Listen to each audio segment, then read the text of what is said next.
Estou aqui com o doutor Amarildo Oliveira, que é o advogado de defesa do Sandro Dota. E, como eu disse para vocês, vai responder para a gente por que é que o Sandro Dota resolveu confessar que matou a Bianca Consoli 2 anos depois do crime. E a carta, foi ele mesmo quem escreveu? E o conteúdo não foi ditado para ele como pareceu? E se tudo isso se confirma, por que as coisas se deram dessa maneira? Essas são apenas as perguntas iniciais, porque o Lordelo vai fazer pergunta, o Haroldo também, e a gente queria começar a conversar com o senhor. Como é que o senhor foi parar nessa história, doutora Amarildo?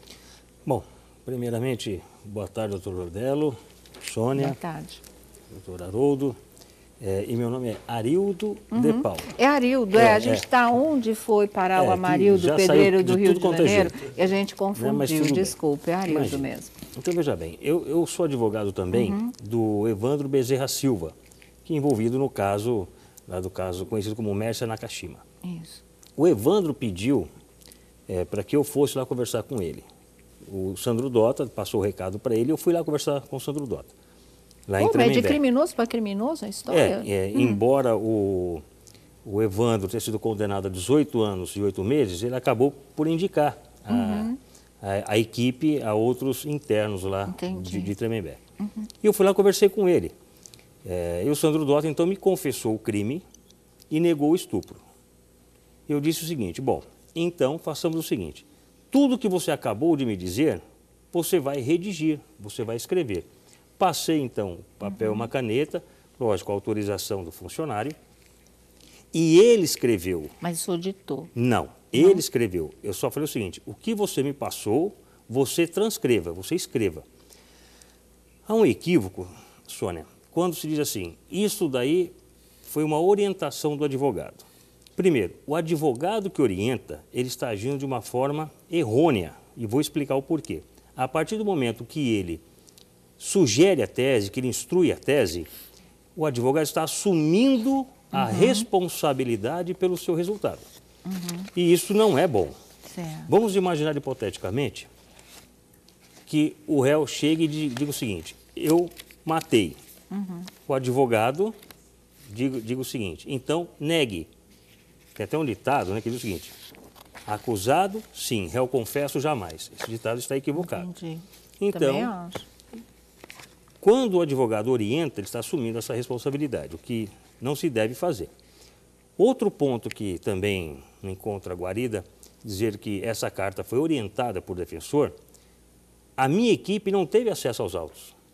Portanto, não poderia ter instruído, não poderia ter orientado. É que o linguajar é muito mesmo, né, de advogado. Assim, sei lá, tem termos aqui que eu não sei se o Sandro... o Sandro saberia. De uma carta para outra também. De uma carta para outra. Você pegar uma carta para outra, você outra. vai ver uma diferença, inclusive, de termos técnicos que ele usa. Então, veja bem, eu e a minha equipe não orientamos. Tá. Não orientamos. Lá dentro de Tremembé, tem promotores, tem delegados, tem advogados presos. Talvez ele tenha recebido algum tipo de orientação, talvez. Mas a equipe minha não orientou, até porque nós não trabalhamos dessa forma. Então, ele disse o seguinte: eu matei, estou arrependido, eu não consigo mais conviver com essa culpa e eu preciso colocar para fora. E eu perguntei a ele o seguinte, foi a primeira pergunta que eu fiz: o doutor Ricardo Martins tinha ciência disso? Ele falou não. Porque você não ficou com medo, de repente, aceitar o caso e ele traiu o senhor, não contar a verdade inteira, como ele fez com o Ricardo? Foi por essa razão que foi a primeira pergunta que eu fiz. Tá. Por isso que o senhor quis a carta. Por isso que eu quis a carta. Certo. Então, é uma segurança não só para o Sandro Dota, como para os seus defensores, como para o promotor de justiça e para o assistente de acusação. Claro. Na minha concepção, é uma segurança geral. Se é essa a verdade que ele trouxe até a minha pessoa, então é essa a verdade que nós vamos levar até o Conselho de Sentença. E então eu perguntei, o doutor Ricardo Martins tinha ciência? Ele falou, não, eu nunca confessei, doutor Ricardo Martins. Então, quando o doutor Ricardo Martins ventilou em todas as emissoras que garantia que ele era inocente, ele estava garantindo com base no que o Sandro Dota passou para ele. Então, Hoje, o Sandro Dota resolveu dizer a verdade. Então, tudo que eu disser aqui, estou dizendo, repito, é a versão do Sandro Dota. Não é a versão do De Paula, do Dr. Ricardo Ponzeto, Felipe, Márcio, enfim. Não. É a posição do Sandro Dota. Doutor Arildo, tem uma pergunta interessante pelo seguinte. Nós acompanhamos esse caso desde o primeiro dia. Foi mesmo. A família veio aqui várias vezes e o doutor Ricardo Martins esteve aqui. Quando o resultado de exame DNA saiu e o Sandro não quis fazer o teste para comprovar realmente se ele poderia ter, ele teve essa oportunidade, ele chegou a ir ao IML para extrair sangue e desistiu. Para nós ficou muito claro que o próprio advogado percebia, era nítida pelas provas dos autos a culpa de Sandro Dota em relação ao homicídio. Vamos colocar o estupro em outra questão, porque eu sempre tenho dito nesse caso que nós vamos ter dois julgamentos num só, um relacionado ao homicídio, outro relacionado ao estupro. Isso. Pelo que o senhor sabe do caso, já que o cliente confessa o homicídio, pelo que o senhor conheceu dos casos, o senhor acredita na inocência dele em ter praticado o estupro, mesmo ele negando o estupro? Ou o senhor acha que foi uma fantasia? E principalmente quando ele fala, que isso vai marcar a televisão, quando ele fala na carta, quando ele escreve na carta, não tinha ambiente para estupro, como se não tinha clima, como se para ter estupro tem que ter clima. Pelo que o senhor acompanhou do caso, pelo que o senhor sabe do laudo, o senhor acredita que ele simplesmente, somente matou e não estuprou? Olha, muito boa pergunta, Lordelo. Veja bem, a nossa equipe ainda não teve acesso amplo e irrestrito aos autos.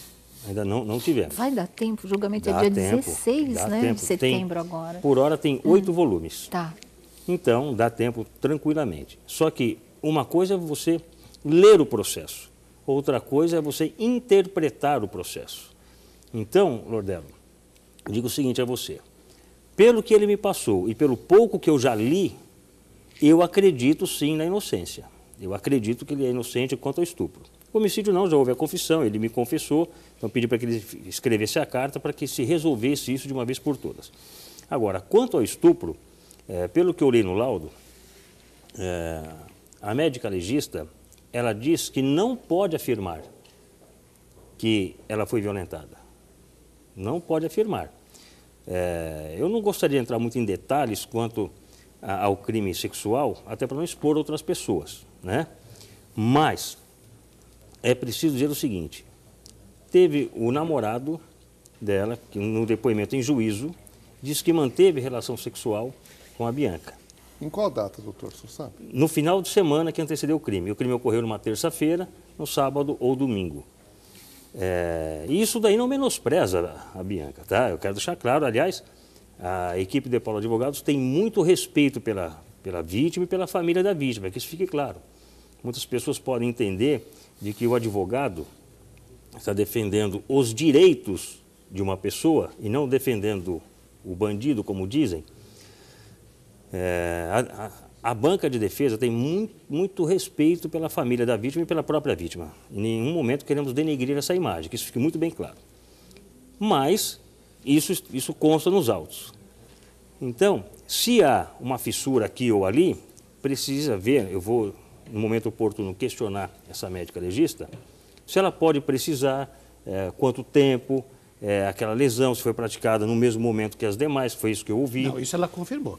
Então... Ela disse que os ferimentos apresentados em Bianca, esses mesmos ferimentos ocorreram também na região do ânus e foi cometida pela mesma pessoa que cometeu o homicídio. Isso ela deixou bem claro. Todos simultâneos ali, né? Eu volto aqui já para o doutor Arildo Oliveira falar para a gente a a posição dele em relação a essa coisa da perícia, que fala, parece que não consta do relatório, mas no depoimento à polícia, a perita tinha dito que não tem dúvidas que o estupro aconteceu durante, né, o assassinato com ela ainda viva. Deixa eu voltar aqui, o Haroldo estava dizendo, né, da confirmação de que houve o estupro por parte da perícia, o doutor Arildo dizendo que isso não é contundente nos autos, né? E como é que fica? Está difícil comprovar que o Sandro Dota não estuprou a Bianca Consoli? Quem mentiu sobre a morte não vai mais fácil ainda mentir sobre um estupro, doutor? Veja bem. Primeiro, quanto ao laudo. Eu ainda não vi o depoimento dessa médica legista nos autos, até porque estou estudando paulatinamente. No entanto, se ela ventilou isso, se ela declinou isso perante a autoridade judicial, eu quero saber dela o seguinte: por que ela não constou, então, isto no laudo? Já que ela teve essa percepção, ela, como médica legista, teria por obrigação de ofício declinar isso nos autos, no seu laudo. E, até onde eu vi, não consta isso. O laudo não consta isso? Não, como é que é? O laudo, a redação realmente é um pouco enrolada. Eu apresentei o laudo para alguns advogados criminalistas e eles usaram um termo que eu tenho certeza que o doutor Arildo vai usar, que chama-se inconclusão. É isso mesmo. Agora, no julgamento, ela foi inquirida pelo promotor, pelo doutor Medina, com assento de acusação, e aí ela fez outras ponderações, deixando o laudo mais claro. Isso foi, na época, colocado, só que o julgamento não terminou. O que eu achei estranho, Sônia, o doutor Arildo vai poder explicar, saiu uma nota num jornal que a Justiça de São Paulo não vai, nesse novo julgamento, ouvir as testemunhas já ouvidas. Eu ia até perguntar e eu achei isso estranho, porque são outros jurados. Eu não sei se o doutor Arildo tem alguma coisa nesse sentido, se isso é verdade. Se isso é positivo para o réu. Ou se é negativo. Olha, na minha concepção, todas as testemunhas devem ser ouvidas novamente. Pode até se reaproveitar, lógico, né? Pode até se reaproveitar os depoimentos ali já existentes.